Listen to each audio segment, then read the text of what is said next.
Welcome to fandom. আবার চলেছি Indian ফুটবলের একটা ভিডিও নিয়ে, যা যা আপডেটস আছে সব দেবো। কালকে মোহনবাগানের খেলা ছিল, একদম উড়িয়ে দিয়েছে বলতে গেলে জামশেদপুরকে।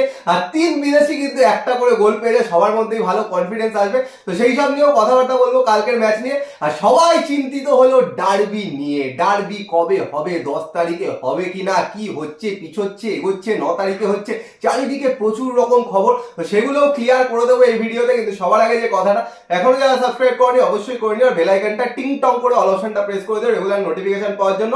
আমাদের ফেসবুক আর ইনস্টাগ্রাম পেজও ফলো করে নিও, ডেসক্রিপশনে লিংক দেওয়া আছে, ওখানে কিন্তু ছোট ছোট ভিডিওস প্রচুর আছে, আপডেটসও আছে, অবশ্যই ফলো করে নাও, তারা কিন্তু নিজেদের আপডেটেড রাখতে পারবে।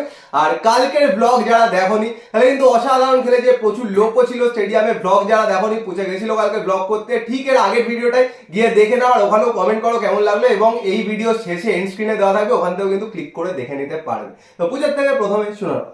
তো প্রথমে বলি যে আপডেট গুলো রয়েছে সেগুলো ঝটাফট দিয়ে দিই, তারপরে ডার্বির কথায় আসছি। তো আজকে সাব জুনিয়র ফুটবল লিগ মানে এআইএফএফ আন্ডার 13 ফুটবল লিগের দুটো ম্যাচ রয়েছে।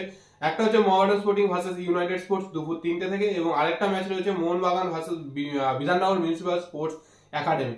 এর সাথে সাথে বলে রাখি যে আজকে থেকে কিন্তু রিলায়েন্স ফাউন্ডেশন ডেভেলপমেন্টাল লিগ যেটা, সেটাও কিন্তু শুরু হচ্ছে, এবং আজকে কিন্তু দুটো খেলা রয়েছে সেই লিগের।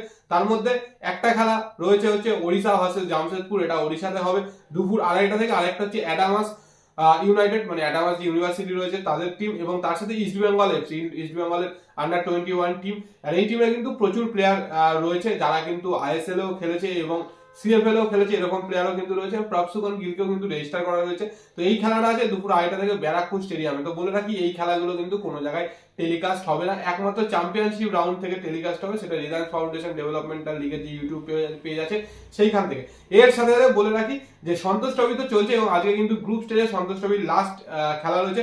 সেখানে যার যার খেলা রয়েছে সেটা হচ্ছে মিজোরাম, রেলওয়েজ, দিল্লি, মণিপুর, কর্ণাটক, মহারাষ্ট্র। এবং অলরেডি কিন্তু মিজোরাম এবং রেলওয়েজের খেলাটা হয়ে গেছে, সেখানে কিন্তু মিজোরাম 4-0 বলে জিতেছে। জেতার ফলে কিন্তু লিগ টেবিলটা মোটামুটি কনফার্ম হয়ে গেছে যে কোয়ার্টার ফাইনালে কে কে যাচ্ছে।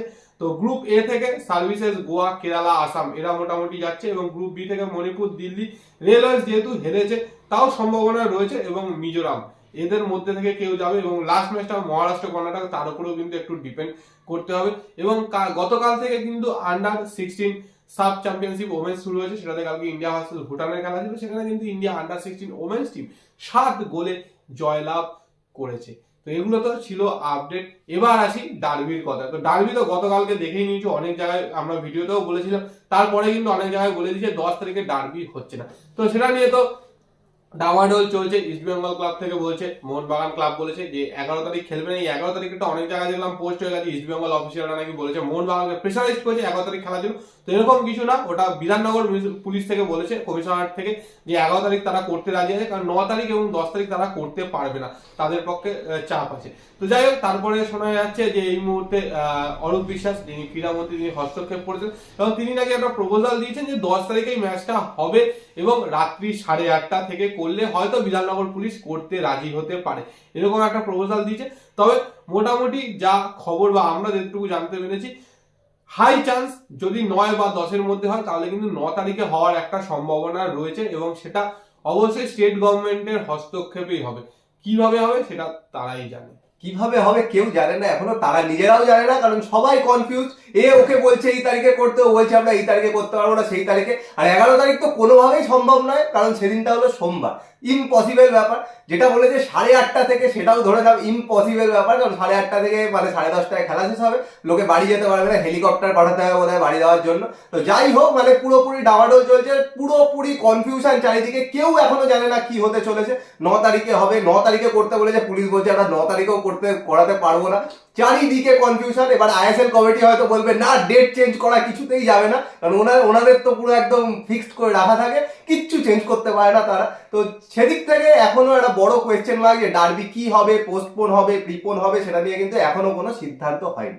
তো দেখতে থাকো, আস্তে আস্তে পরের দিন কোনো আপডেট পেলে আবার জানিয়ে দেবো, আর তার মধ্যে আশেপাশে থেকে আপডেট পেয়ে যাবে।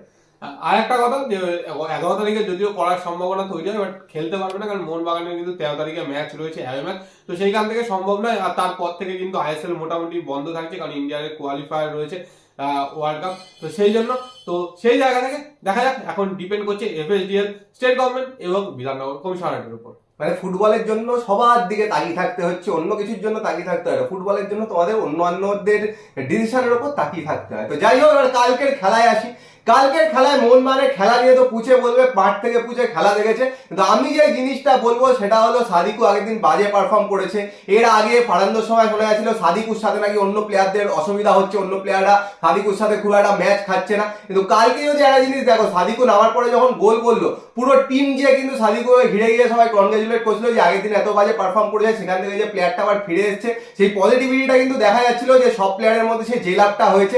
হাবাস কিন্তু মানে এইটার জন্যই কিন্তু হাবাসের টিমগুলো ভালো খেলে, যে ম্যান ম্যানেজ খুব ভালো করতে পারে, আর সেই জিনিসটা কিন্তু আবার করে ফেলেছে। মনে হচ্ছে যে পুরো সবাই মিলে জেলাপ হয়ে একটা ইউনিট হিসেবে কিন্তু খেলছে। আর কালকে সবচেয়ে পজিটিভ দিক হলো তিনজন যে বিদেশি, তিনজনই, দিমিত্রি তো ভালো খেলেছে ছেড়ে দাও, কিন্তু কামিং সাদিকু দুজনেই গোল করেছে, যেটা কিন্তু একটা পজিটিভ দিক হবে পরের ম্যাচগুলোতে, কিন্তু এই জিনিসটাই হেল্প করবে। তো কালকে অনেকদিন ধরে মোহনবাগানের খেলা দেখে কিন্তু খুবই ভালো লেগেছে, প্রত্যেকেই যথেষ্ট ভালো খেলেছে। আনোয়ার আলী অনবদ্য ডিফেন্স করেছে ইনজুরি থেকে ফিরে আসার পর, কালকে দেখে একদম পুরো ফুল ফর্মে লেগেছে। তার সাথে জনি কাউকে অ্যাজ ইউজুয়াল পুরো মাঠ জুড়ে কিন্তু খেলেছে। তবে কালকে যার কথা না বললেই নয়, সেটা হচ্ছে সিং ইজ কিং মনবীর সিং। অসাধারণ, অনবদ্য, মানে এই মানে পারফরমেন্স কালকে যেটা করেছে, এটা যদি ইন্ডিয়ার একটা ওয়ার্ল্ড কাপ কোয়ালিফাই করে দিতে পারে, তাহলে তো ইন্ডিয়া পরের রাউন্ডে যাচ্ছে, বা যদি এশিয়ান কাপেও করতে পারতো। অসাধারণ, অনবদ্য খেলেছে, অনবদ্য, মানে ডান দিকে বাঁ দিকে ওকে যখন যেদিকে যেইভাবে ইউজ করেছে অসাধারণ করেছে। লিস্টান যথেষ্ট ভালো খেলেছে, এবং তার সাথে আরেকজনের কথা বলতে হবে, অভিষেক সূর্যবংশী। ওকে কিন্তু ডিফেন্সিভ মিডফিল্ড হিসাবে শুরু করেছিল শুরু থেকে, এবং প্রথম মাঝে মাঝে হয়তো একটা দুটো ভুলচুক হতেই পারে, একদম ইয়ং প্লেয়ার, বাট যেইটুকুনি খেলেছে খুব ভালো খেলেছে। আর সবচেয়ে বড় কথা, অন্যান্য দিন মোহনবাগানের বক্সের সামনে বা বক্সের মানে একটু আগে পরে কিন্তু কম বেশি ফাউল হয়, কালকে কিন্তু একটাও ফাউল হয়নি, কোনো রকম সুযোগ পায়নি জামশেদপুর যে একদম ওপেন নেট যে ওখান থেকে গোল করবে বা কিছু, বা দূর থেকে শট মেরে করবে বা ফ্রি কিক পাবে, কোনো রকম সুযোগ কিন্তু দেয়নি। মানে একদম অসাধারণ লেগেছে কালকে খেলাটা। আর আনোয়ার আলী যে ফিরে এসে এই অসাধারণ ফর্মে খেলেছে, এটা কিন্তু মোহনবাগানের জন্য ভালো নিউজ, ন্যাশনাল টিমের জন্য ভালো নিউজ, যেটার জন্য সবাই চিন্তিত ছিলাম, কারণ সামনে খুব ইম্পর্টেন্ট কিছু ম্যাচ আছে, 4টে ম্যাচ কিন্তু আছে, সেটার উপরেই ডিপেন্ড করছে ইন্ডিয়ার ফিউচার। তো সেই জায়গাতে আনোয়ার আলী এসে গেছে, মোহনবাগানের পারফরমেন্স দেখো পুরো চেঞ্জ হয়ে গেছে।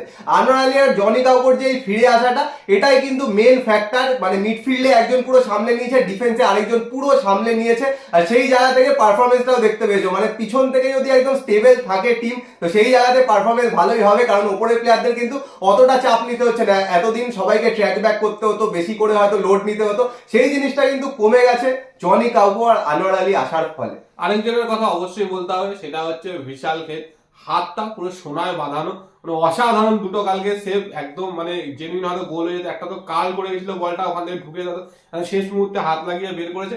যদিও বিশাল খেতে পা নিয়ে একটু সমস্যা আছে, কিন্তু হাতটা পুরো অসাধারণ। কারণ ওইখানে যদি ওই দুটো যা কোনো একটা যদি গোল হয়ে যেত, তাহলে কিন্তু জামশেদপুর ম্যাচে ফেরার চেষ্টা করলেও করতে পারতো। আর এখন নাম্বার 2-তে আছে, একটা ম্যাচ কম খেলে, পরের ম্যাচটা জিতলে কিন্তু নাম্বার 1-এ চলে যাবে। তো যাই হোক, যা যা বক্তব্য ছিল পুরো বলে দিলাম। তোমাদের কি বক্তব্য মোহনবাগান ফ্যানদের, কালকের ম্যাচটা কেমন লেগেছে কমেন্ট বক্সে কমেন্ট করে জানাও। ডার্বি ঘিরে যে বিতর্ক, সেই নিয়েও কোনো বক্তব্য থাকলে কমেন্ট বক্সে কমেন্ট করে জানিও। আর এই ভিডিওটা অবশ্যই দেখো আর শেয়ার করো, আর ওখানেও কি বক্তব্য জানিও, পুরো মাঠের অ্যাটমসফিয়ারটা কিন্তু তুলে ধরেছি, তো অবশ্যই সেখানেও জানিও। আর এই ভিডিওটা ভালো লাগলে লাইক করে দিও, শেয়ার করে দিও, চ্যানেলটা অবশ্যই সাবস্ক্রাইব করে দিও, আর বেল আইকনটা টিং টং করে দাও রেগুলার নোটিফিকেশন পাওয়ার জন্য। তো চলো এখনের জন্য টাটা।